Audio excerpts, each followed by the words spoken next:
everyone, and welcome to this week's episode of LodeStar's Lending Leaders. My name is Elena Gardner, Director of Sales and Marketing here at LodeStar. And this week, I'm joined by Sabrina Park from BeSmartee.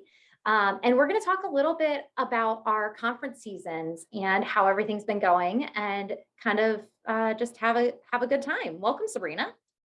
Thank you. Thank you for having me. Excited to be here. Yeah. Now we do have an integration with BeSmartee, so I always like to highlight that at the top here. You guys are a POS platform, so we love that. But yeah, I know you have a really heavy conference season to start off this year. How has it been returning to conferences kind of after everything happened? We do have a heavy conference season. We love it. We're really happy about it. We missed it a lot. It's been really nice to see old friends and meet new faces. And it's been nice to be able to get back out there and talk about all the new exciting things that we've got going on at BeSmartee. Awesome. Yeah, I know for us, it's been really nice to honestly just see our customers in person. That, we did our first conference right. like a few weeks ago, and it's just putting faces to names and being able to actually have a real conversation and get some candid feedback and all of that is just absolutely amazing. And I don't feel like you can do that in a lot of settings naturally, like you do at conferences. And, of course, as a vendor, there's the benefit of conferences, which is always the lists, as so many of us know. But what do you think the value is as an attendee going to some of these conferences for continued learning? Yeah, I mean, the content, it's really great to be able to go out there and learn and grow in your profession. So I think these conferences really offer that kind of opportunity for all of us to get out there and learn more about what's going on in the industry, and technology-wise, legislation. And so, yeah, it's really good because I like to go out there and also be able to, we get really busy, but when we can, we do attend some of the sessions and yeah, it's great. Yeah, I recently attended the Encompass Experience Conference, and one of the sessions there was really talking about automation within the mortgage industry. And I found it to be really insightful and things that I hadn't thought about as a tech vendor before. So I feel like it's so important to be able to attend those sessions and get those insights, because not only do they allow us to support our clients better, they also tell us, what we might be missing in our tech stack. What people want, right? Crazy, what they need. And at the end of the day, we're services and we're here to provide that service. And I think it's so important to understand what lenders are actually actively needing and wanting within their careers. Now, what do you think your biggest, I know you've attended a few sessions so far this year. What was your favorite session that you've attended so far this conference season? My favorite session, that's a hard Or your one. biggest takeaway, I should say. My biggest takeaway. Okay, so this one was at Independent Mortgage Bankers. This was the last one we attended in January. And I actually interviewed a bunch of industry experts, and I asked them one of the questions that was one of the session topics. And it was, what can IMBs do to make smarter tech decisions in 2022? And that was really insightful. Everyone had their own angle, but it was great to learn what all the industry experts think people should be doing this year and beyond, really. Yeah, I think conferences are really a unique opportunity because you get an opportunity to mingle with executives that you would not get otherwise, and really make some of those connections as well, to talk about their pain points, to just get to know them a little bit better too. I mean, that's something that I think, we kind of glaze over a little bit, but it's nice to be able to put a face to the name and learn about their kids and what their hobbies are, and kind of define them as a person and not just as a client or a partner or as a lender, because those things do matter at the end of the day, and they really kind of inform how we make our tech stack decisions, because our values translate to both platforms. I do see those conferences as an amazing opportunity to really connect on a more meaningful personal level. And that's why we love to host these intimate, events. One time we did a cocktail making experience. Another time we just did a smaller dinner where everyone was able to really talk to each other, get to know each other, even catch up because some people had already, known each other for quite a few years. But yeah, it's a great opportunity for that as well. And I think we've really recognized that even more having been through the pandemic. I think I was so nervous going into my first conference, and I'm sure like going back, because it just felt so crazy. I was like, everything's going to go wrong. I definitely way overpacked our conference bags. And I was like, something as bad is going to happen. But something always does happen, right? Exactly. Because it's events, like something is always going to happen. You're going to have like 2 backups to make sure that you're ready for the days. I think my team laughed at me because I packed like snacks, and I packed like 5 hours, and I packed Band-Aids and tape for heels Very and important. all this stuff. And they're like laughing at me as I'm pulling things out, and they're like, what is going on? I was like, don't worry about it. I'm the mom friend. I have everything. Don't worry about my Mary Poppins bag. Like if anything goes wrong, I got you. Yeah. Especially when you're standing at those booths for hours on end. Like you're like, I have a blister, or I have a headache, or I have this, or I have that. And it's definitely something that we found was just super helpful for our team. Also, if everyone should put liquid IV at their booths, like we just had it in our booth, and it was the right choice. It's the little packet. It's like Pedialyte. Right? You can get them at Costco. Yeah. Okay. Yeah, they're our favorite thing. That's a great idea. We store them in our booths so we can go in and pull them out. If anyone's listening to this, if you walk up and just be like, hey, do you have some liquid IV? We might. We'll see if we can help you out. I would be there. I want some too. Every morning, our staff is just coming down and pouring liquid IV into their water bottle because we're just like, especially in Vegas, everything is so dry. And it's just absolutely, it's lovely. It was absolutely beautiful.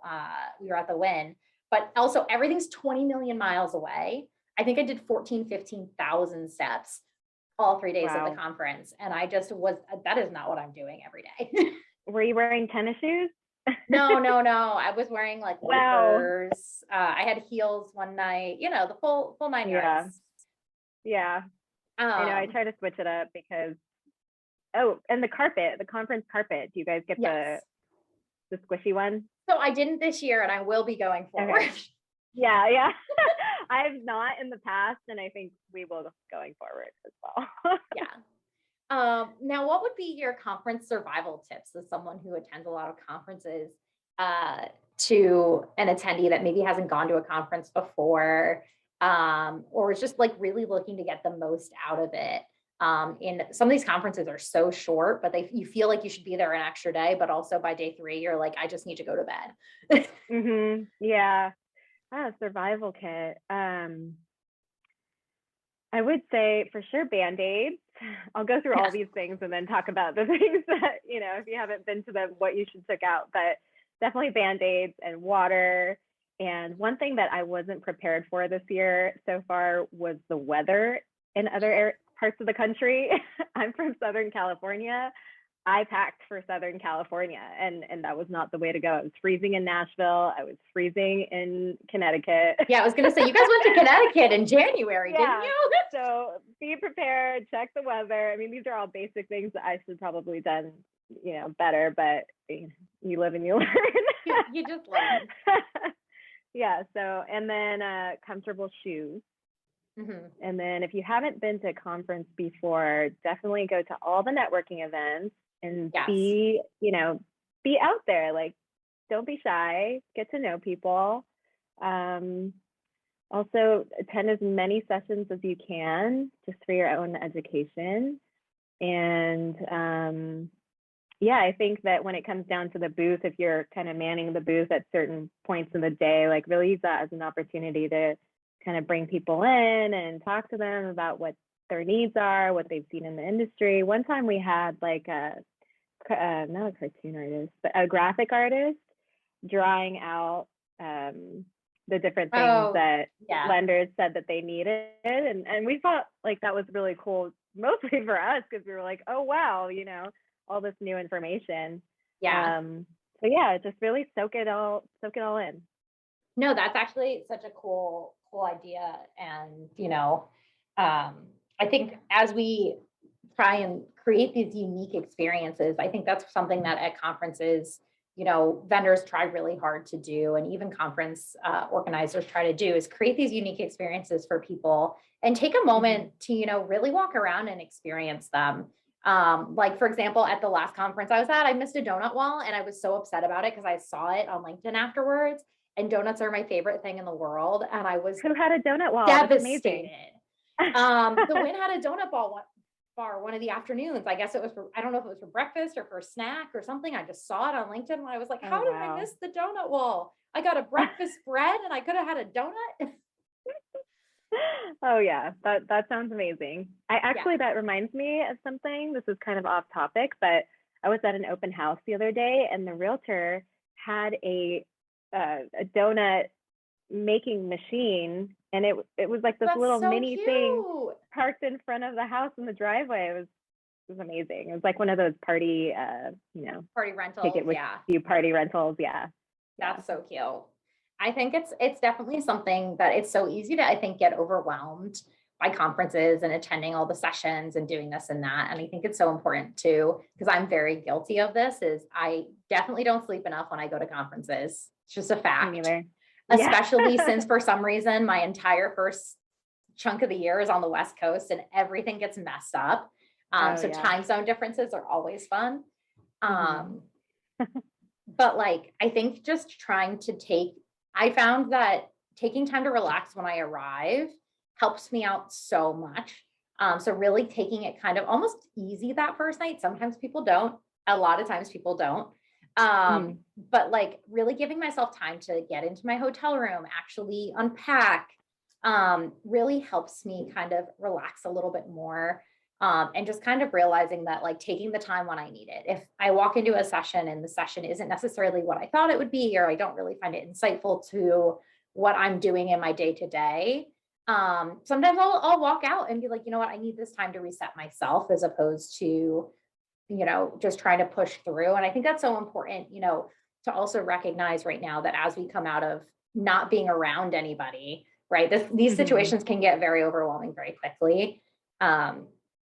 And to just give yourself the grace to recover as well. Yeah. Or spend use that time to do something that, might be more helpful to you and your group, right? The company. That kind of reminds me of how people say, if you're reading a book and you're not totally thrilled with it and you don't really care for it, you really shouldn't force yourself to read it. It's like, walk out of the session, go back to the booth, go meet some people, or, take a break. But that's a really good point. I think do that. Yeah, I've realized that I push myself so hard at these conferences, and I know so many other people that do as well. And it's hard not to, because you have such a limited time there. But I really think making the most of your minutes and making sure that, save your energy for another session. If you're starting to get tired and you don't like the session you're in, go leave and get a cup of coffee while it's quiet and you can actually get to the coffee station. Like, right. Yeah. Those actually get a coffee. And actually get a coffee and sit there and drink it. And some of the most meaningful connections I make sometimes are when I sit down at a random table and be like, hey, do you care if I work here for like 5 minutes? And then all of a sudden we're chatting and everything's, so everyone's there to network. And I think that's something that sometimes, especially when you're walking up to a crowd full of people, can feel very overwhelming. But everyone is there to learn something, to gain knowledge, to connect with other people. So really taking that time to just be brave, right? I think is so important when you're at conferences. Definitely. I agree. Well, other than that, I think for the most part, I always like to ask my guests kind of how they got to where they're at in their careers. And, give me a little bit of insight about your background and how you got to BeSmartee. Oh, that's a good question. It kind of came full circle. So I went to school for journalism, And I thought back then that I would write for a newspaper. But that's around the time that, print was kind of going out of style. I still believe in print, I will always, but, things were starting to move into the whole digital world, right? So that kind of, I had to do some shifting there. And somehow I ended up in hospitality. And I think we have that similar. Yes, we do have that right? in common. Yes. Yeah. So I did marketing more in like the event side of things for a restaurant company called Nobu. And I was there for a while and then decided, I kind of wanted to do more of the marketing and the copywriting and the stuff that I had kind of gone to school for, right? And so I went back to school for more of the digital marketing side of things. And then I landed at BeSmartee. So I've been very fortunate with the company. It's an incredible company to work for. Leadership is amazing. Tim and Veronica have really built this incredible culture. And we're really lucky to be a part of it. So that's how I ended up at BeSmartee. Yeah. And I feel like you guys are definitely growing really quickly and doing a lot in the industry. It's an exciting time. Yeah. Yeah. And creating great content, which is what we like to see here at LodeStar, because we also like Thank to you. create You guys great do too. content. Yeah. Well, one last question before we kind of wrap up for the day is, what gets you out of bed in the morning and what gets you excited about your day? That's a really good question too. So I'd say the opportunity to learn more and be a part of something that's bigger than just myself, like help build something. I've always been very career focused, and so I'm very driven by that in the mornings. And then also, I really like to help people. So, whatever way that happens throughout my day, I always try to be mindful and conscious of that. So I'd say those are my things. Yeah, I think that one of the biggest things for me off of your help people thing is I really enjoy being able to do work that actually impacts the consumer in a positive light, right? Like just the clarity piece that our business and even your business can provide to a borrower is just so fantastic. And it's something that I'm like, oh, I'm proud to get up and do this every day, even though I can tell you right now that if you asked any single person that's related to me what I do for work, they would have no idea. Yeah. My husband says I make a calculator. So I sell a calculator. So like, it's good. That's really cute. Yeah. It's our running joke is we sell calculators over here at LodeStar. I love that. But yeah, I think it's so important and so great to really be able to say that you work for a company that you feel like is making a positive impact. 100%. While being in corporate America. Yeah. Yeah, we're very fortunate. So yeah, that's great. Well, thank you, Sabrina, so much for your time today. Where can people find you? I guess my LinkedIn, right? Yeah, Sabrina Park. Perfect. I'm pretty active on trying to be a little bit more engaged in the conversations going on there. So yeah, you can find me there. Well, thank you so much, Sabrina, for your time today. Thank you. It's always awesome a pleasure talking to you. Likewise. I will see you at MBA Tech. Awesome. Right? Yeah. If anyone else is there, we'll see you at MBA Tech. And thank you so much for listening.